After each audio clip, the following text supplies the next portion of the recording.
Assalamualaikum warahmatullahi wabarakatuh. Apa kabar soleha semuanya? Semoga antum dalam keadaan sehat walafiat. Amin ya rabbal alamin. Alhamdulillahirabbil alamin.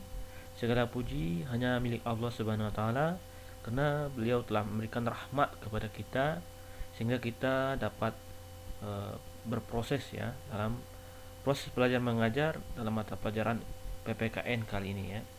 Karena kita sudah diberikan kesehatan, kesempatan dan kekuatan ya. Tidak ada rahmat yang paling baik di antara rahmat, yaitu adalah rahmat kesehatan. Karena segala sesuatu itu akan bisa kita lakukan karena ada rahmat atau nikmat kesehatan. Selawat beserta salam tidak lupa kita hadiahkan kepada Nabi kita Muhammad SAW, yang mana beliau telah membawa kita ya dari alam kegelapan hingga menjadi alam terang benderang ya, dari zaman jahiliyah menjadi zaman yang seperti kita rasakan saat ini. Baik, kali ini kita akan membahas tentang perwujudan nilai-nilai Pancasila dalam berbagai bidang kehidupan. Jadi, apa wujud dari nilai-nilai Pancasila dalam berbagai kehidupan? Kita melihat bagaimana wujudnya atau kegiatan-kegiatan kehidupan kita ya sesuai dengan nilai-nilai Pancasila di kehidupan nyata ya. Kita ketahui bahwa Pancasila itu ada 5 ya. Ketuhanan Yang Maha Esa, kemanusiaan yang adil dan beradab, persatuan Indonesia, kemudian kerakyatan yang dipimpin oleh hikmat kebijaksanaan dalam permusyawaratan perwakilan, keadilan sosial bagi seluruh rakyat Indonesia. Baik, yang pertama itu perwujudan nilai-nilai Pancasila di bidang politik. Bagaimana wujud nilai-nilai Pancasila di bidang politik?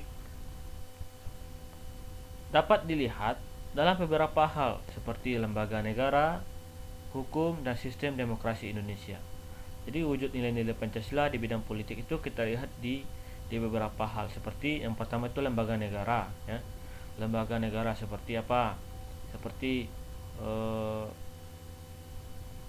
Mahkamah Agung misalnya, kemudian Mahkamah Konstitusi, kemudian ada DPR ya, Dewan Perwakilan Rakyat, dan ada DPD ya, dan lembaga-lembaga negara lainnya.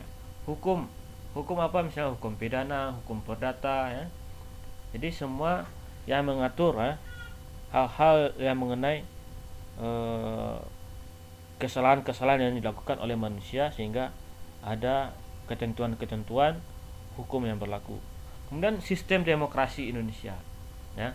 Sistem demokrasi Indonesia ini termasuk dari perwujudan nilai-nilai Pancasila di bidang politik. Yang pertama itu adalah lembaga negara ya. Lembaga negara itu perwujudan nilai Pancasila dapat dilihat pada perkembangan kebutuhan ya. Perkembangan kebutuhan masyarakat dan negara mengenai lembaga negara. Jadi sebenarnya Pancasila ini lebih cenderung bersifat fleksibel ya. Kenapa bersifat fleksibel? Dia tergantung sesuai kebutuhan zaman ya.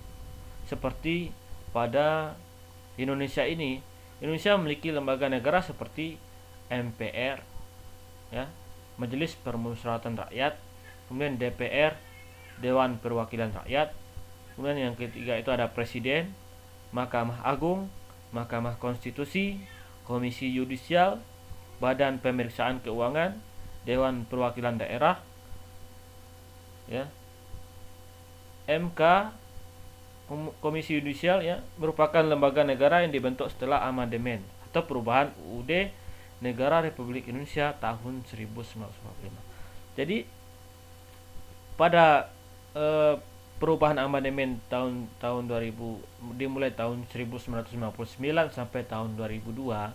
Jadi banyak ya, setelah amandemen ini banyak lembaga-lembaga negara yang lahir ya, seperti Mahkamah Konstitusi, Komisi Yudisial ya.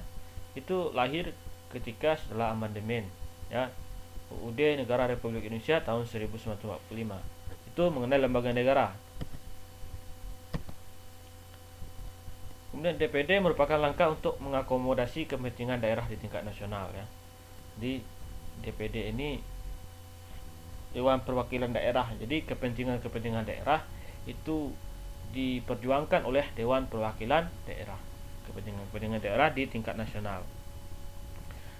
MK dimaksud sebagai penjaga kemurnian konstitusi. Jadi MK ini Mahkamah Konstitusi, dia menjaga apabila ada para pemerintah negara di bidang hukum yang melanggar, maka mereka akan sidang di MK, Mahkamah Konstitusi ya. Misalnya kejaksaan.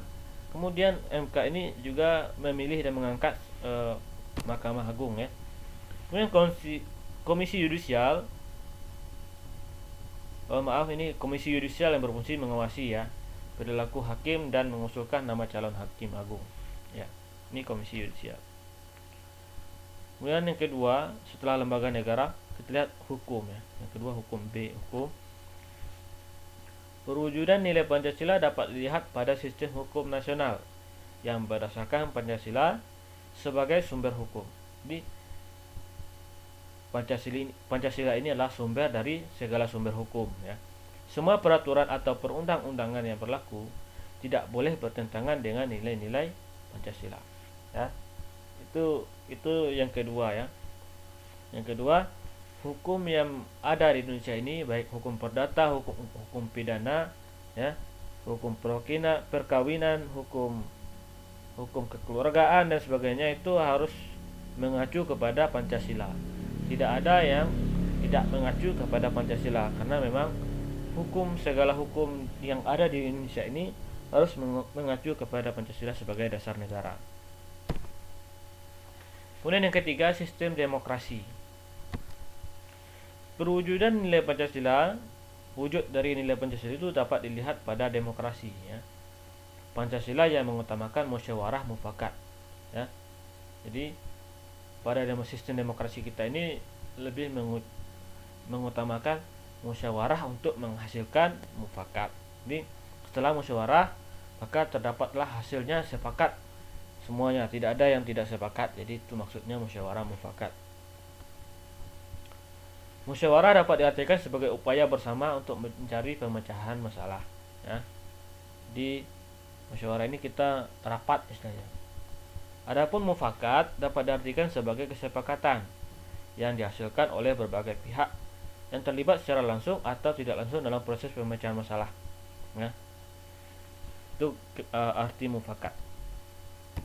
Kita lanjut ya. Setelah kita melihat dari wujud nilai-nilai Pancasila di bidang politik, kita melihat perwujudan nilai-nilai Pancasila di bidang ekonomi.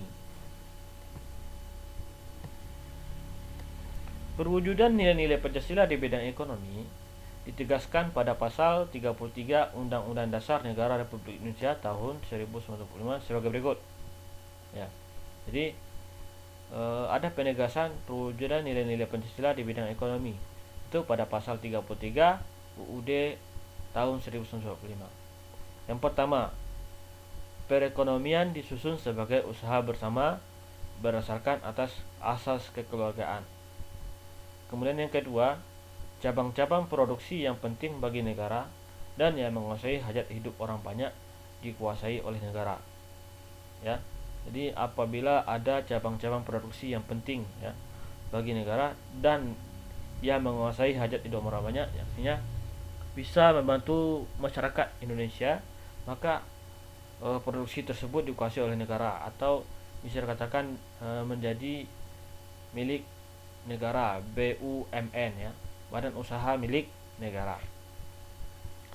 Kemudian yang ketiga itu ada bumi, air dan kekayaan alam yang terkandung di dalamnya dikuasai oleh negara yang dipergunakan untuk sebesar-besarnya kemakmuran rakyat. Ya. Jadi semua bumi, air dan kekayaan alam yang terkandung di dalamnya dikuasai oleh negara ya, karena untuk kemakmuran rakyat. Kemudian yang keempat, perekonomian nasional diselenggarakan berdasarkan atas demokrasi ekonomi dengan prinsip keadilan, kebersamaan efisien, berkeadilan, berkelanjutan, berwawasan lingkungan, kemandirian ya. Itu yang berada di pasal 33 UUD 1945. Kemudian yang ketiga itu perwujudan nilai-nilai Pancasila di bidang sosial budaya. Setelah kita melihat di bidang ekonomi, Perwujudan nilai-nilai Pancasila di bidang sosial dan budaya dapat terlihat antara lain pada hal-hal berikut. A. Menghargai keragaman budaya Indonesia. Kita memiliki banyak ragam ya, ragam budaya yang ada di Indonesia, mulai dari Sabang sampai Merauke ya, dan mulai dari Miangas sampai Pulau Rote. Itu banyak sekali macam budaya ya. Jadi kita menghargai ya budaya-budaya daerah-daerah lain, seperti misalnya Papua ya. Mereka, mohon maaf, mereka biasa ya, sudah terbiasa dengan mungkin makan pinang ya, kemudian sudah terbiasa memakai kote dan sebagainya ya. Kemudian yang kedua, pelestarian keragaman budaya Indonesia. Kita harus melestari ya ragam budaya Indonesia, jangan sampai negara-negara lain mengklaim budaya itu milik mereka, sehingga kita setelah diambil kita merasa naik pitam ya, merasa marah ya. Makanya kita harus melestarikan ya, jangan sampai ada orang lain membuat mereka itu membuat budaya kita menjadi milik mereka. Seperti contoh yang pernah terjadi sebelum ini, Malaysia ya, yang mengklaim ada lagu daerah yang milik Indonesia itu dianggap milik mereka. Nah, makanya kita harus lestarikan. Jangan lagu-lagu yang tidak penting yang antum hafalkan ya. Lagu-lagu wajib nasional ya harus antum hafalkan ya, lagu-lagu keragaman budaya Indonesia. Contohnya lagu Mau Mere kan, dan sebagainya. Kemudian yang ketiga, mengembangkan nilai-nilai persamaan status sosial ya. Bagaimana kita mengembangkan nilai-nilai persamaan status sosial dan menghalangi berkembangnya nilai-nilai feodalisme ya. Menghalangi berkembangnya nilai-nilai feodal ya. Jadi feodalisme ini nilai-nilai yang rakus ya, tidak mementingkan orang lain ya. Pokoknya semua hanya milik dia, yaitu feodal. Kemudian yang keempat, menjaga agar nilai-nilai eksklusivitas dan kedaerahan yang sempit tidak berkembang ya. Jadi masih ada yang merasa jiwa nasionalismenya tidak ada ya, atau berkurang karena sifat kedaerahannya sangat tinggi. Itu kita hindari ya, kita jaga agar kita tidak eksklusivitas atau kedaerahan ya. Kita harus nasionalisme ya, cinta dan bangga dengan ragam budaya Indonesia, bukan ragam budaya daerah sendiri. Kemudian yang kelima, pengembangan nilai sosial dan budaya masyarakat menuju modernisasi yang dijiwai Pancasila. Jadi kita mengembangkan nilai-nilai sosial dan budaya masyarakat menuju modern ya. Kemudian tidak terlepas dari jiwa Pancasila ya, yang 5 itu. Oke, yang keempat itu perwujudan nilai-nilai Pancasila di bidang pertahanan dan keamanan. Bagaimana wujud nilai-nilai Pancasila di bidang pertahanan dan keamanan? Ini tidak terlepas dari nasionalisme kita ya, dan patriotisme kita. Perwujudan nilai-nilai Pancasila di bidang pertahanan dan keamanan terlihat antara lain pada UUD Negara Republik Indonesia tahun 1945, pasal 27 ayat 1, pasal 27 ayat 3, dan pasal 30 ayat 1. Jadi inti dari pasal 27 ayat 3 dan pasal 30 ayat 1 adalah setiap warga negara berhak atau setiap warga negara wajib ya dalam pertahanan dan keamanan negara ya. Kita lihat pasal 27 ayat 3 menyatakan bahwa setiap warga negara berhak dan wajib ikut serta dalam upaya pembelaan negara. Membela negara itu tentu harus ada rasa nasionalisme kita, rasa patriotisme kita ya, cinta tanah air, kemudian rela berkorban. Kemudian UUD 1945 pasal 30 ayat 1 menyatakan bahwa tiap-tiap warga negara berhak dan wajib ya ikut serta dalam usaha pertahanan dan keamanan negara.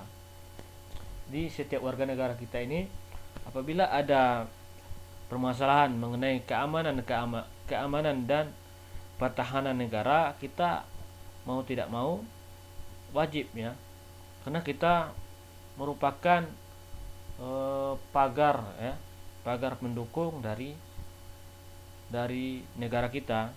Masyarakat ini adalah pagar pendukung ya, atau keamanan pendukung ya, pertahanan pendukung. Setelah ada pertahanan yang wajib dilakukan oleh negara, itu TNI dan Polri. Terlihat pada kedua pasal di atas, setiap warga negara wajib ikut serta dalam usaha pertahanan dan keamanan negara. Oke, sekian pembahasan kita mengenai perwujudan nilai-nilai Pancasila dalam kehidupan sehari-hari ya. Mungkin Ustadz ada kesalahan-kesalahan, Ustadz maafkan. Kesalahan tersebut datang dari Ustadz sendiri.